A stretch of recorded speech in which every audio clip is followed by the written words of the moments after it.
और फाइनली भारत ने एजबेस्टन में जीत करके इतिहास रच दिया है। शुभमन गिल की कप्तानी में पहली जीत आई है ये, और कांग्रेचुलेशन शुभमन गिल। मैं आपको बताऊं कि शुभमन गिल की कप्तानी में पहली ही जीत नहीं बल्कि ये जीत ही शुभमन गिल के नाम रही है, क्योंकि जिस तरह का परफॉर्मेंस शुभमन गिल ने किया है ना, शायद ये परफॉर्मेंस किसी ने, खुद शुभमन गिल ने भी एक्सपेक्ट नहीं किया होगा कि मैं ऐसा कर जाऊंगा। एक ही मैच में 430-40 से ऊपर रन बना जाऊंगा, एक ही मैच में भारतीय टीम 1000 रन बना जाएगी, और एक ही मैच में जिस तरह से हमारे गेंदबाजों को अंडर एस्टिमेट किया जा रहा था कि कौन लेगा 20 विकेट इंग्लैंड का, और एक सेशन और कुछ दूसरे सेशन के जो 5वें दिन का दूसरा सेशन था उसमें अभी कुछ ओवर बचे हुए थे, और उसके पहले मॉर्निंग सेशन में बारिश होने के बावजूद भी हम इंग्लैंड को ऑल आउट कर देंगे। किसने सोचा था कि एजबेस्टन में, जहां पे इतिहास में कभी भी भारतीय टीम जीती नहीं है, वहां से भारतीय टीम जीत करके एक इतिहास रच देगी। शायद हम किसी नहीं सोचा था, शायद भारतीय टीम भी ये नहीं सोची थी कि हम जीत सकते हैं। मुझे ऐसा लग रहा है, जैसे मैं आपको बता दूं कि जब भारतीय टीम इस टेस्ट मैच के लिए 8वें नंबर तक ऑलराउंडर लेकर के उतरी, तो शायद भारतीय टीम की सोच यही थी कि इस टेस्ट मैच को बुमराह नहीं खेल रहा है तो हमें मतलब एक तरह से डिफेंसिव सोच के साथ में खेलना है, और इस टेस्ट मैच को हारना नहीं है, ड्रॉ करा लेना है। जीत के तो माइंडसेट से भारतीय टीम नहीं उतरी थी, कहीं ना कहीं मुझे ऐसा लग रहा है। आपको क्या लग रहा है कमेंट्स करके बताइएगा। लेकिन जो गेंदबाजी में मोहम्मद सिराज और आकाशदीप सिंह ने भारत को वो किया है ना, जो कहते हैं ना कि सरप्राइज करके रख दिया है, वो सरप्राइज कुछ लोगों के लिए किया है, क्योंकि मुझे पता था कि जसप्रीत बुमराह के अब्सेंसी में मोहम्मद सिराज एक अलग गेंदबाज बन जाते हैं और पूरा ही वो अपने ऊपर मैच लेके खेलते हैं। और जैसा कि मोहम्मद सिराज ने अपने इंटरव्यू में भी बताया था कि जब बुमराह रहते हैं तो मेरे ऊपर किसी तरह का प्रेशर नहीं रहता है, जिसके वजह से मैं खुल की बॉलिंग करना चाहता हूं, और उसी में मैं कभी महंगा भी हो जाता हूं और उसी में मैं कभी सक्सेस भी हो जाता हूं। लेकिन ऑलमोस्ट टाइम मैं महंगा ही होता हूं, सक्सेस कम होता हूं। लेकिन जब जसप्रीत बुमराह नहीं रहते हैं तो एज ए सीनियर बॉलर मैं टीम इंडिया का भूमिका निभाता हूं, और ऐसे में जो हमारे से सीनियर बुमराह हमारे रहते हुए करते हैं, वो अब उनके ना रहते पे उनका काम मैं पूरा बखूबी से निभाना चाहता हूं, और वही किया है आज के भी मैच में, और इसी के वजह से 6 विकेट मुझे प्राप्त हुआ है।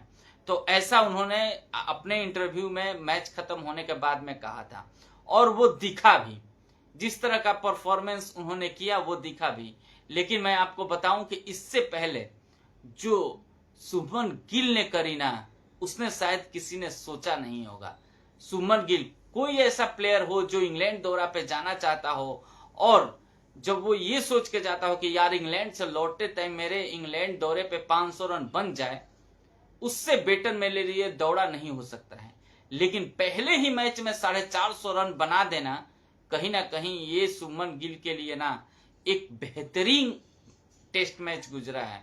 और मैं तो मानता हूं कि शायद अब शुभमन गिल ना प्रॉपर ढंग से, उनकी कप्तानी में भी ये कॉन्फिडेंस नजर आएगा। मैं आपको बताऊं कि जो पहला टेस्ट मैच था वहां पे जो शुभमन गिल की कप्तानी थी, उस कप्तानी में, और जो सेकंड टेस्ट मैच गुजरा है उस कप्तानी में ना जमीन आसमान का अंतर दिखा हुआ है। और दिखा इसलिए है कि जिस तरह का रन स्कोर शुभमन गिल चाहते थे इस दूसरे टेस्ट मैच के पहले इनिंग में, उस तरह का स्कोर वो बना के खुद गए, और टीम ने भी उनका भरपूर साथ दिया। चाहे वो यशस्वी जायसवाल हो, या फिर रविंद्र जडेजा हो, या फिर उनके साथ आखिरी के 8वें विकेट के लिए खिलाए गए वॉशिंगटन सुंदर हो। खास तौर से रविंद्र जडेजा और वॉशिंगटन सुंदर के साथ में जो 200 रन पहले रविंद्र जडेजा के साथ में उनका आया पार्टनरशिप में, और उसके बाद जो 150 रन के ऊपर वॉशिंगटन सुंदर के साथ में आया, उसके वजह से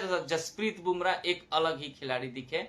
और उसके बाद कहीं ना कहीं ये कॉन्फिडेंस आ गया कि इतना स्कोर अब शायद हमें वो आजादी देगा खुल के कि हमारे गेंदबाज जो है वो पूरी तरह से अटैकिंग माइंडसेट के साथ में गेंदबाजी कर सकते हैं।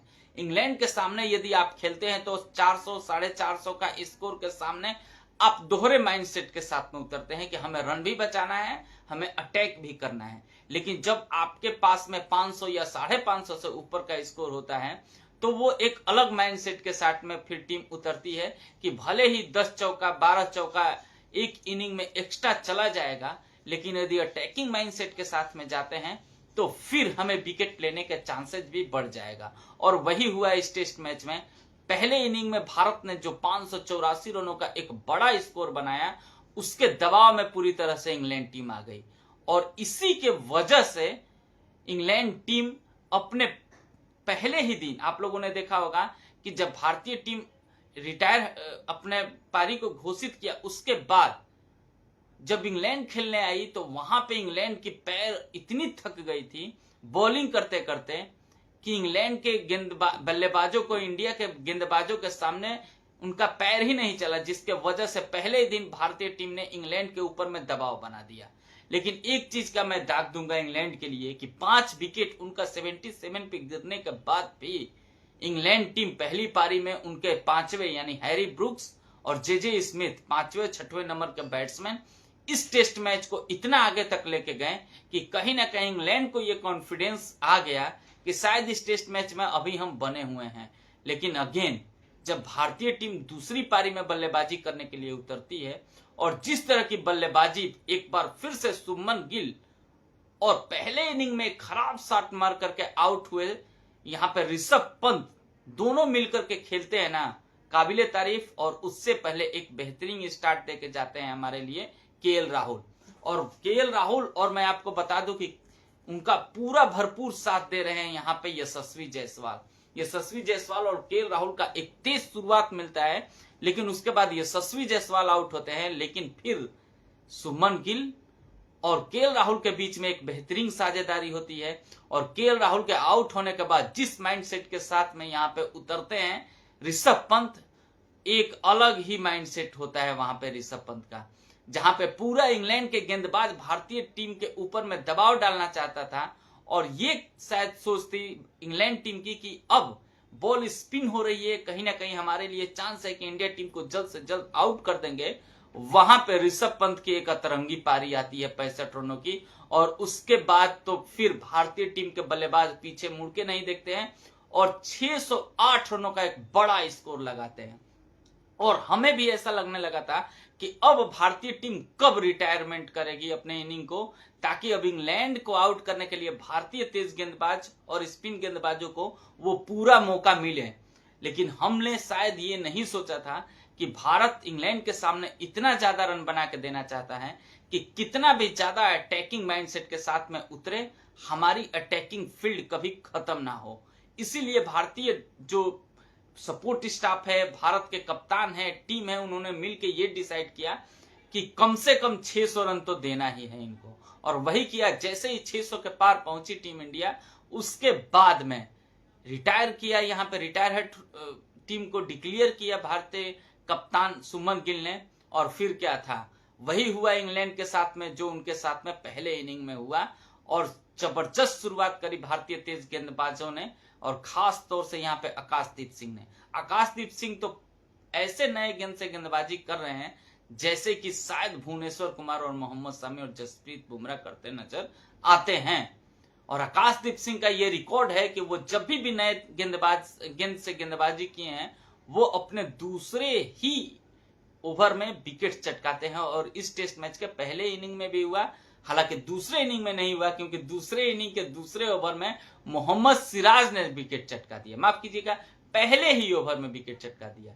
लेकिन फिर भी उसके बाद आकाशदीप सिंह ने वो 2 विकेट चटका करके दिन के खेल समाप्त होने तक चौथे दिन इंग्लैंड का 3 विकेट गिरा दिया। और फिर क्या था, जब 5वां दिन शुरू हुआ और जैसे इंद्र देवता का कहर बरसा, सारे भारतीयों का दिल कहीं ना कहीं छोटा तो हो ही गया था, क्योंकि हम सब ये आस लगा के बैठे थे कि शायद हम सिर्फ 7 ही कदम दूर हैं इस एजबेस्टन के ऐतिहासिक जीत से, क्योंकि हमने 8 टेस्ट मैच खेले हैं जिसमें अभी तक एक भी टेस्ट मैच नहीं जीते हैं इस ग्राउंड पे। और वो रिकॉर्ड टूट सकता था, और वही हुआ आज के दिन। लेकिन उसमें इंद्रदेव ने खलल थोड़ा सा डाला, लेकिन जैसे ही मैच चालू हुआ उसके बाद में भारतीय टीम ने जबरदस्त कमबैक की। और कमबैक किसने कराया? एक बार फिर से आकाशदीप सिंह ने। आकाशदीप सिंह ने इस पहले ही स्पेल में 2 विकेट चटका करके, और खास तौर से यहाँ पे ब्रुक्स को तो हवा तक लगने नहीं दिया। ऐसी गेंद फेंकी कि अंदर आती हुई गेंद पे ब्रुक्स ना ही आउट हुए बल्कि घायल हो गए। और ऐसा लग रहा है कि शायद वो पीछे अगले जो टेस्ट मैच है उसमें खेलेंगे भी कि नहीं, ये संदिग्ध है। लेकिन मानना पड़ेगा, और वहां से भारतीय टीम पीछे हट के नहीं देखी। और फिर क्या था, दूसरे अभी सत्र के कुछ ही घंटे बीते थे, कुछ ही घंटे क्या कहे, 1 घंटे से थोड़ा सा ऊपर का खेल हुआ था, और वहां पे इंग्लैंड के 10 विकेट चटका करके भारतीय टीम ने इतिहास रच दिया। काफी ही ज्यादा ये सोच क्रिटिसाइज किया गया था जब पहला मैच भारतीय टीम हारी थी, कि भारतीय टीम के पास में गेंदबाजी नहीं है, भारतीय टीम के पास में वो फील्डिंग साइड नहीं दिख रही है इंग्लैंड में। क्योंकि हमने पहले फील्डिंग में फर्स्ट टेस्ट मैच में एक तरह से काफी गंदा प्रदर्शन किया था, और फिर दूसरे इनिंग में बॉलिंग में भी, क्योंकि वो भी टेस्ट मैच हम जीत के कगार पे थे। लेकिन फील्डिंग हमने गलत किया, और दूसरे इनिंग में हमारी गेंदबाजी जो है वो उस तरह की गेंदबाजी नहीं हुई जिस तरह की गेंदबाजी होनी चाहिए थी, जिसके वजह से एक ऐतिहासिक चेस कर ले गया वहां पे इंग्लैंड। लेकिन इस बार हम छोड़ने वाले में से नहीं थे। और फाइनली मैं आपको बता दूं कि अब जो प्रेस कॉन्फ्रेंस में वो पत्रकार आया था जिसने सुमन गिल से एक टोन में बातें करते हुए ये पूछा था कि एजवेस्टन में तो तुम लोग जीते ही नहीं हो, कैसे जीतोगे एजवेस्टन में? तो सुमन गिल ने वहां बोला था कि इतिहास होता ही है बदलने के लिए, और इतिहास बदला है सुमन गिल ने। तो well done Suman Gill. I hope कि अब जो 4 दिन बाद लॉर्ड्स के मक्का में, जो क्रिकेट का मक्का कहा जाता है, वहां पे जब तीसरा टेस्ट मैच खेलाएगा भारत, और फिर जसप्रीत बुमराह उस टेस्ट मैच में एंट्री मारेंगे, फिर ये इंग्लैंड कैसे खेलेगा भारत के साथ में, और क्या होगा इंग्लैंड का माइंडसेट, ये देखने वाली बात होगी। क्योंकि अब इंग्लैंड कंफ्यूजिया गया है। कंफ्यूजिया इसलिए गया है इंग्लैंड कि इंग्लैंड अभी तक 2 पिच बनाया है, और दोनों पिच एक तरह के अलग पिच बनाया है। पहला पिच जहां पे पूरे ही 5 दिन सपाट पिच खेली, तो दूसरा पिच जो बनाया है उसने एजवेस्टन में, वहां पे थोड़ा सा बॉलर के लिए मदद छोड़ा, और टॉस जीत करके उनकी जो पहले गेंदबाजी करने का निर्णय है उसको पूरी तरह से गलत साबित होने के बाद में अब इंग्लैंड टीम ये सोच रहा है कि यार तीसरे टेस्ट मैच में यदि टॉस जीतते हैं तो क्या करेंगे, बॉलिंग करेंगे या बैटिंग करेंगे। सोचने पे तो मजबूर हो ही गया है इंग्लैंड टीम। आपको क्या लगता है, क्या भारतीय टीम तीसरा टेस्ट मैच जीत करके इस टेस्ट मैच में 2-1 के बढ़त बना पाएगी? और क्या जसप्रीत बुमराह के आने से कौन से गेंदबाज को हम बाहर बैठाएंगे? क्योंकि दूसरे इनिंग में प्रसिद्ध कृष्णा भी एक अच्छी स्पेल डाल के गए हैं, जिस तरह का स्पेल डालना चाहिए और जिस तरह के स्पेल डालने के लिए रखा गया है यहाँ पे। लेकिन मुझे लगता है कि शायद जसप्रीत बुमराह की एंट्री होगी तो फिर प्रसिद्ध कृष्णा को ही बैठना पड़ेगा, क्योंकि इसमें से आकाशदीप सिंह को हम बैठा नहीं सकते हैं। और भारतीय टीम निश्चित तौर से एक नहीं बल्कि 2 ऑलराउंडर, स्पिन ऑलराउंडर के साथ में जाएगी, और नीतीश रेड्डी एक तेज ऑलराउंडर होंगे, तेज बॉलिंग गेंदबाजी ऑलराउंडर। तो कहीं ना कहीं भारतीय टीम में सिर्फ एक चेंजेस देखने को मिल सकता है चौथे टेस्ट मैच में। लेकिन फिलहाल अभी जश्न मनाने की बारी है, क्योंकि एजवेस्टन में हमने रचा है इतिहास। चलिए मिलेंगे हम आपसे नेक्स्ट लाइव में, जब शायद भारतीय टीम अपना तीसरा टेस्ट मैच खेलने के लिए उतरेगी। उम्मीद है आपको ये लाइव पसंद आई होगी, तो लाइक करिएगा। चैनल पे, मेरे फेसबुक पे पेज पे नए हैं तो फॉलो जरूर करिएगा। मिलते हैं हम आपसे नेक्स्ट लाइव में। Bye bye, see you to next.